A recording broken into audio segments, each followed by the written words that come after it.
Assalamualaikum dok. Waalaikumsalam. Yes.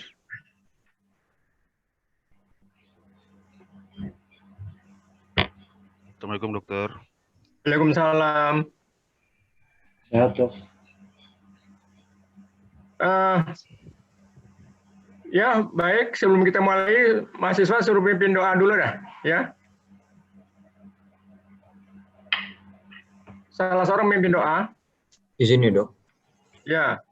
Baik teman-teman, selamat pagi. Assalamualaikum warahmatullahi wabarakatuh. Sebelum kita mulai praktikum biokimia pada pagi hari ini, alangkah baiknya kita membuka dengan Bismillah, kemudian membaca surat Al-Fatihah, surat pendek Al-Ikhlas, dan terakhir doa belajar. Al-Fatihah.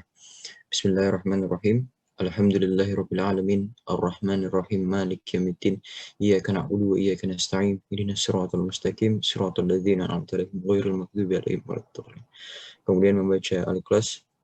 Bismillahirrahmanirrahim. Qul huwallahu ahad, Allahus samad, lam yalid wa lam yulad wa lam yakul lahu kufuwan ahad. Terakhir doa belajar. Bismillahirrahmanirrahim. Raditu billahi rabba wa bil islami dinah wa bi Muhammadin nabiyya wa rasul. Rabbi zidni ilma warzuqni fahma bi rahmatika ya arhamar rahimin. Amin. Semoga ilmu yang akan kita pelajari akan kita ingat dan kita mengerti. Terima kasih. Silakan Dok. Ya, baik. Terima kasih.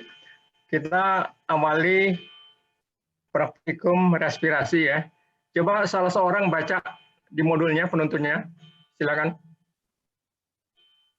Siapa yang baca?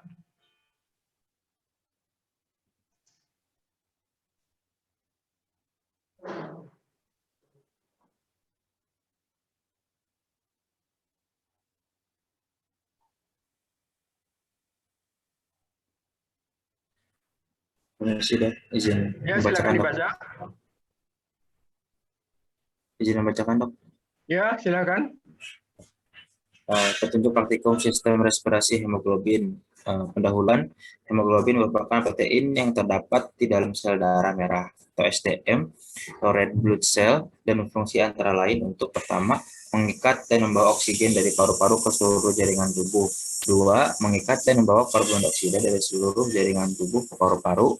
Tiga, memberi warna merah pada darah. Empat, mempertahankan keseimbangan asam basa dari tubuh. Ya, ya.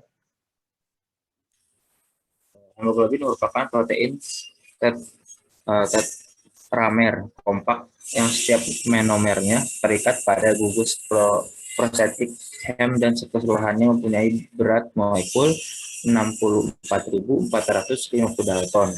Darah mengandung 7,8 sampai 11,2 mol hemoglobin monomer per liter, 12,6 sampai 18,4 gram tergantung pada umur dan jenis kelamin individu. Hemoglobin dapat mengikat 4 atom oksigen per tetrameter satu pada setiap subunit hem. Atom oksigen terikat pada atom P2+ yang terdapat pada hem dan ikatan koordinasi kelima. Hemoglobin yang terikat pada oksigen disebut hemoglobin teroksigenasi atau oksihemoglobin HbO2. Sedangkan hemoglobin yang pernah melepaskan oksigen disebut deoksihemoglobin atau Hb.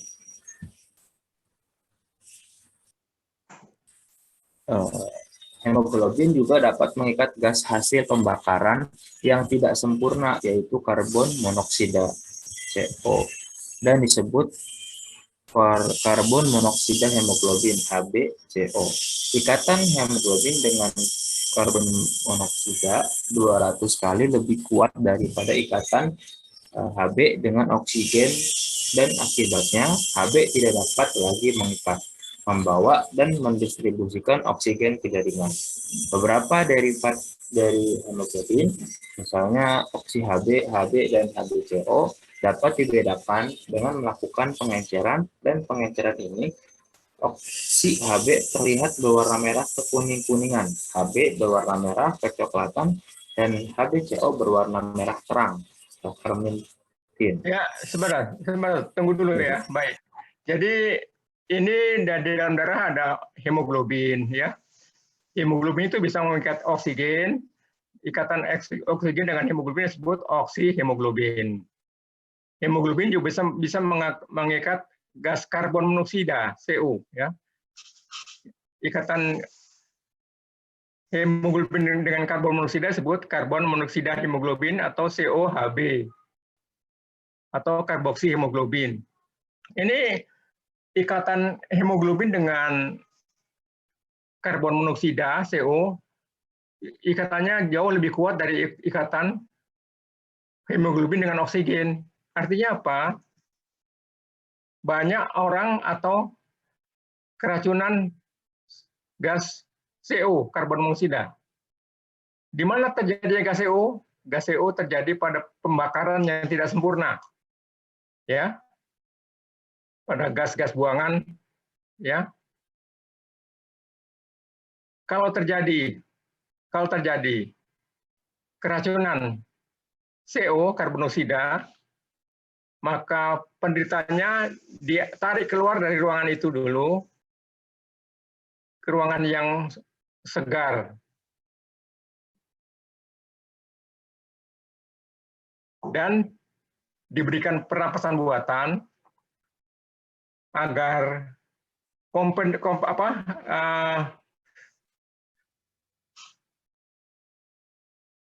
persaingan CO dengan oksigen bisa diatasi. Ya, jadi kalau oksigennya banyak, CO-nya akan terlepas. Ya, karena ikatannya 200 kali lebih besar. Jadi kalau volume oksigennya 200 kali volume CO, CO-nya akan kalah.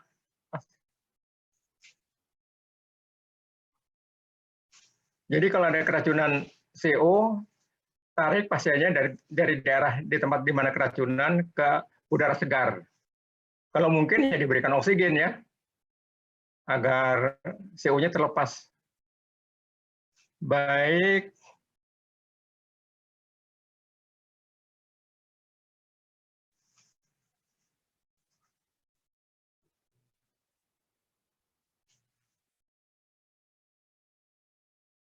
Selain dapat mengikat CO, hemoglobin juga bisa dapat mengikat gas lain, misalnya cyanida, CN ya. CN ini berasal dari asam cyanida, HCN.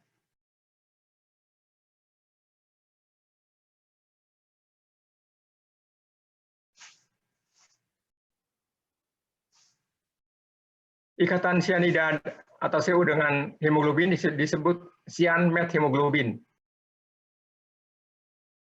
Ini terjadi pada dulu orang yang dihukum mati di kamar gas ya. Gasnya cyanida. Cyanidanya berasal dari asam cyanida, HCN.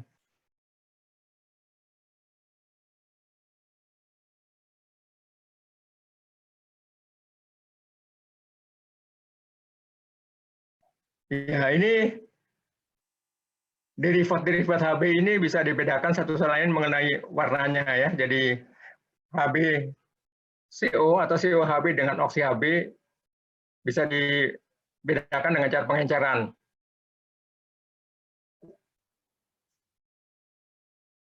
Kalau COHB diencerkan warnanya merah terang. Kalau oksi HB diencerkan warnanya merah agak kekuningan ya. Itu salah satu cara. Yang kedua dengan alat di laboratorium yaitu dengan spektrofotometer.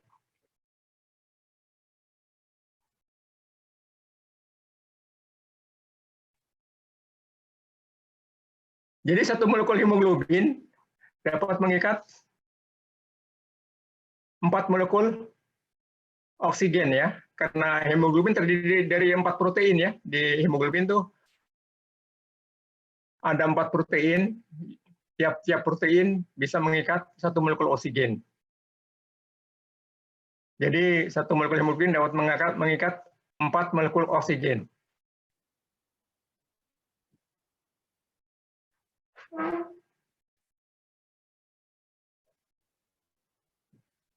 Ya, bisa diteruskan, dibacakan.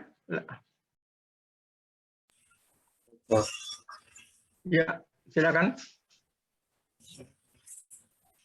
Untuk lebih jelas lagi, setiap derivat hemoglobin dapat pula dibedakan menggunakan alat spektroskop, suatu alat yang dapat memperlihatkan absorpsi warna tertentu dari spektrum cahaya putih yang melewati larutan dan yang mengandung zat yang diperiksa.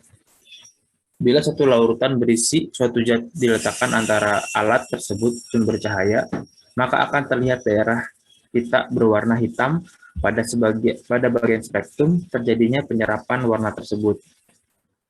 Dengan menentukan letak serta intensitas pita-pita absorpsi itu, maka dapat ditentukan zat apa yang terkandung dalam larutan yang diperiksa.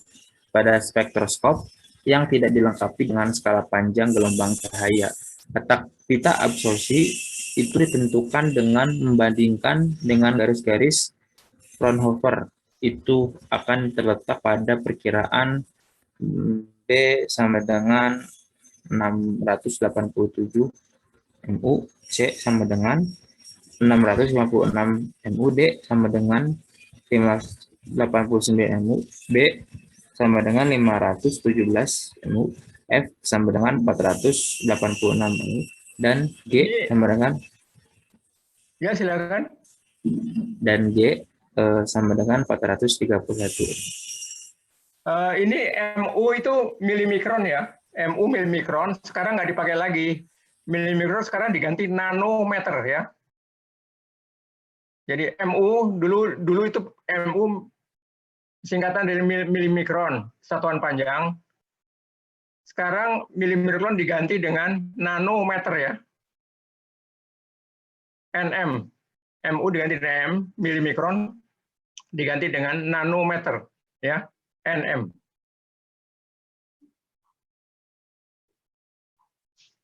Ya. Silakan. Nanti dibaca aja ini. Nah, tujuan praktikum silakan. Tujuan praktikum. 1. Memperlihatkan bahwa hemoglobin dapat mengikat dan melepaskan oksigen. 2. Memperlihatkan bahwa ikatan hemoglobin dengan karbon monoksida jauh lebih kuat dibandingkan ikatan hemoglobin dan tidak dapat mengikat oksigen lagi. Memperlihatkan bahwa besi dalam molekul hemoglobin dapat dioksidasi sehingga terbentuk hemoglobin yang tidak dapat mengikat oksigen lagi. 4. Menetapkan kadar hemoglobin kuantitatif. Cara cyan hemoglobin.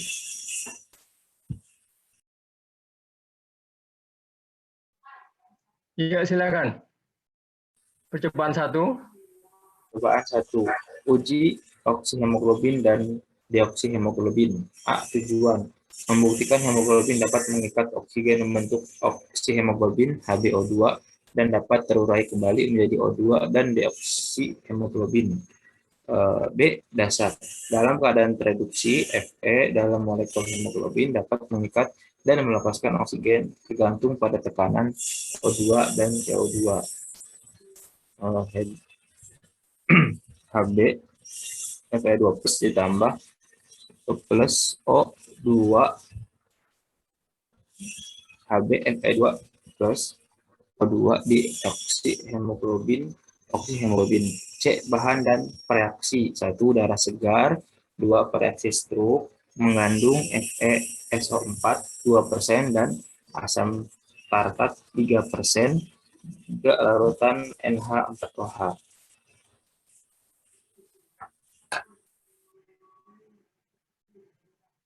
Ya, jadi reaksi Stokes ini ada reaksi untuk mengubah oksihemoglobin HBO menjadi deoksihemoglobin Hb ya. Ini alat-alatnya.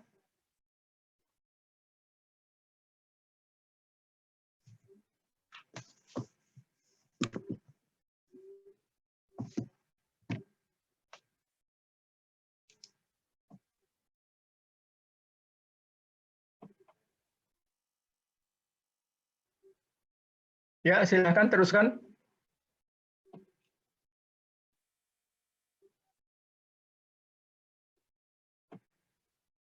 Ya, silakan cara kerja. D. Cara kerja. 1. Oksihemoglobin. A. Dalam sebuah tabung reaksi, encerkan 1 ml darah dengan 7 ml air suling. Campur dengan baik dan perhatikan warna merah kekuning-kuningan dari oksihemoglobin yang terbentuk. Warna akan lebih jelas terlihat pada permukaan atas larutan dengan tabung dalam posisi dimiringkan. B. Pindahkan separuh isi tabung ke dalam tabung kedua. Tabung 1 sebagai kontrol, dan pada tabung kedua dilakukan uji deoksihemoglobin. 2. Pembentukan deoksihemoglobin. A.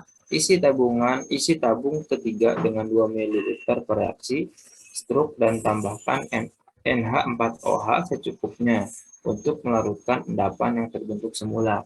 Campuran ini merupakan reduksi yang kuat atau amonium perotartat. B. Masukkan beberapa tetes larutan struk ke dalam tabung 2, aduk dengan baik. Oksi Hb akan tereduksi menjadi deoksi Hb. Bandingkan warna larutan dengan warna tabung 1. Posisi tabung dimiringkan. C. Bagi lagi larutan deoksihemoglobin dalam 2 tabung. Pada satu tabung lakukan percobaan ketiga berikut dengan tabung lain sebagai kontrol. 3. Pembentukan kembali oksihemoglobin dan deoksihemoglobin. A. Kocok kuat-kuat tabung deoksihemoglobin pertama. Tutup mulut tabung dengan parafilm. Akan terjadi oksigenasi dari udara. Perhatikan warna larutan di mana HbO2 kembali terbentuk. B. Oksigenasi dan deoksigenasi ini dapat dilakukan berulang-ulang.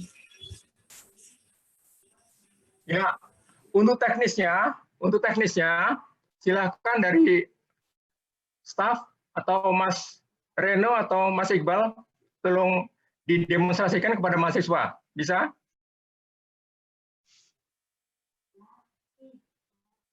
Assalamualaikum, Mas.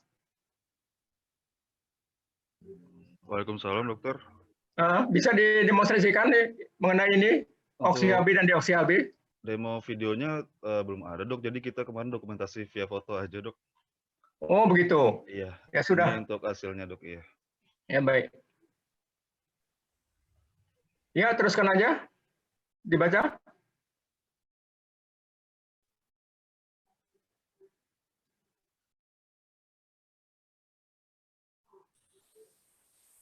Uji karbon monoksida hemoglobin, HbCO. Silakan. Percobaan kedua, uji karbon monoksida hemoglobin HbCO. A. Tujuan membuktikan bahwa Hb dapat mengikat CO yang ikatannya lebih kuat daripada hemoglobin dengan O2. B. Dasar. Gas CO yang berasal dari proses-proses pembakaran yang tidak sempurna dapat mengikat Hb membentuk HbCO. Ikatan ini sangat kuat, kurang lebih 200 kali lebih kuat dibandingkan ikatan Hb dengan O2. HbCO berwarna merah terang. HbO2 plus CO, HbCO2 plus O2. HbCO plus struk tidak bereaksi, tetap berwarna merah terang. C. Bahan dan bereaksi. 1. Darah segar. 2. Sumber gas CO. 4. Bereaksi struk. 4. NH4OH. D. Cara kerja. A. Encerkan 1 ml darah dengan 7 ml air suling. Bagilah darah encer tersebut dalam 2 tabung reaksi. B. Pada tabung 1, alirkan gas CO dalam lemari asam. Oksihemoglobin akan berubah menjadi karbon monoksida hemoglobin. C. Bandingkan warna larutan dalam kedua tabung. Tabung dimiringkan seperti di atas. D. Pindahkan masing-masing 1 ml dari tabung 1 yang berisi HbCO ke dalam tabung 3 dan tabung 4. Dan masing-masing 1 ml dari tabung 2 yang berisi HbO2 ke dalam tabung 5 dan 6. E. Tambahkan reaksi struk pada tabung 3 dan 5. Perhatikan hasil yang diperoleh. F. Encerkan isi tabung keempat dan tabung keenam dengan 4 ml air suling. Bandingkan warna kedua cairan itu. Oksi Hb berwarna kekuning-kuningan, sedangkan HbCO berwarna merah terang. Fermented. Ya, jadi ini upaya untuk membandingkan oksi Hb, HbO2 dengan karbon monoksida Hb, COHb atau HbCO. Ya. Kalau diencerkan, kalau oksi Hb warnanya merah kekuningan, kedua COHb warnanya terang. Kemudian diberi variasi Stokes. Dengan variasi Stokes, oksi Hb akan berubah menjadi deoksi Hb. Manakala COHb dengan variasi Stokes tidak bereaksi, tetap aja sebagai COHb.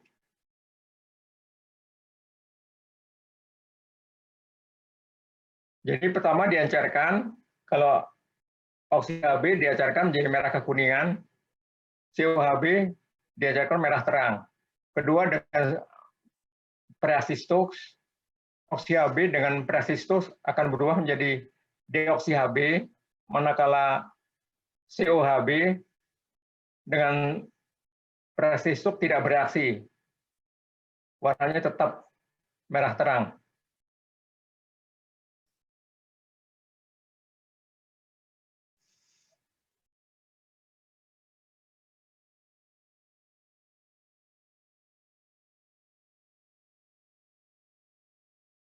Ya, sebelah kiri ini COHb yang diencerkan, dan sebelah kanannya oksi Hb. COHb merah terang, kalau oksi Hb warna merahnya kekuningan ya. Baik. Ya, silakan teruskan. Case study.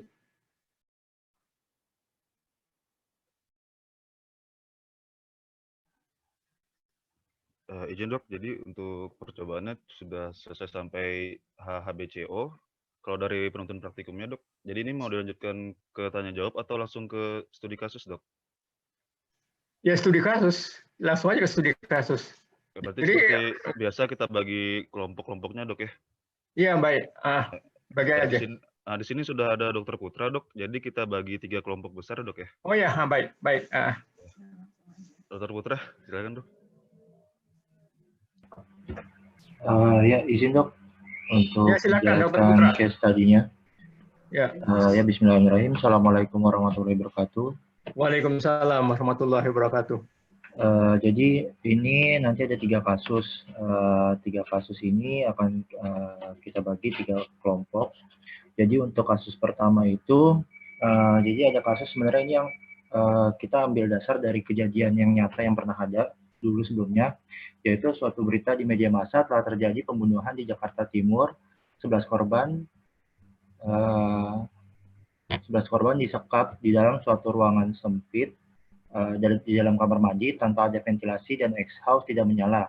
Ketika ditemukan 6 orang tewas dan 5 orang lainnya dalam keadaan pingsan.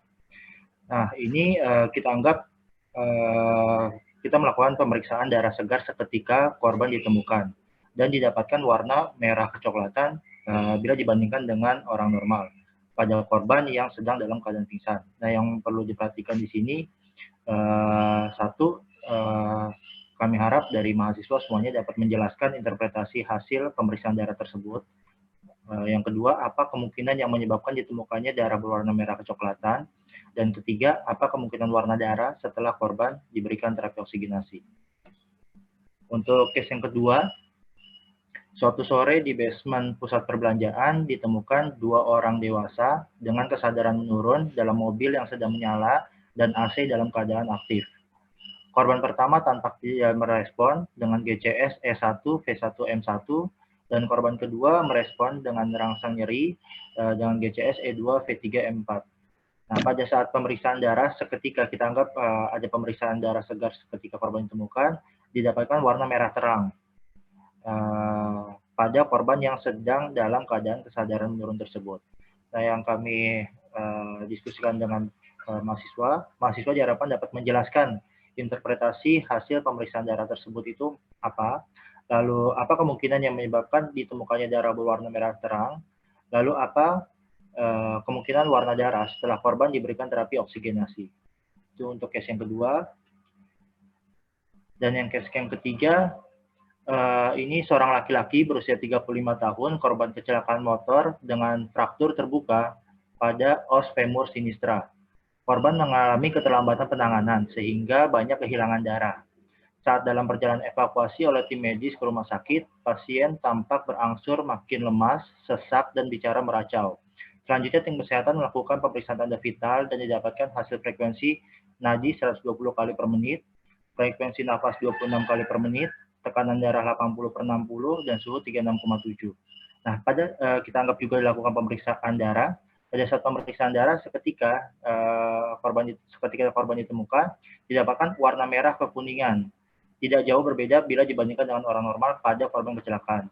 Yang kami harapkan mahasiswa itu dapat menjelaskan apa interpretasi hasil pemeriksaan darah tersebut, lalu apa kemungkinan yang menyebabkan ditemukannya darah tetap warna merah kekuningan, mengapa korban tampak sesak, namun warna darah tidak jauh berbeda bila dibandingkan dengan orang normal, lalu 4, apa kemungkinan warna darah setelah korban diberikan terapi oksigenasi.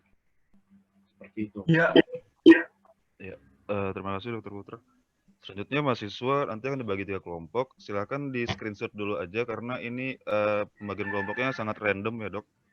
Jadi mahasiswa silakan di screenshot dulu untuk kasus pertama.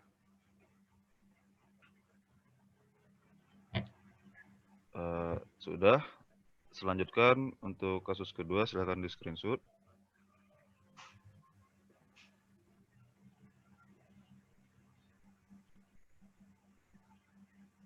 Selanjutnya di kasus ketiga, silakan mahasiswa screenshot lagi.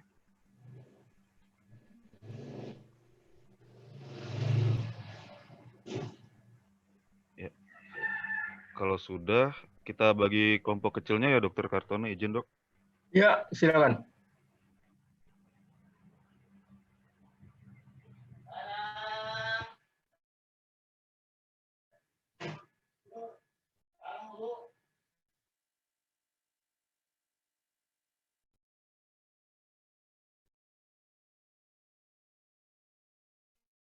Ya, dipersilakan untuk masing-masing peserta dan mahasiswa dan tutor untuk masuk ke ruangan masing-masing.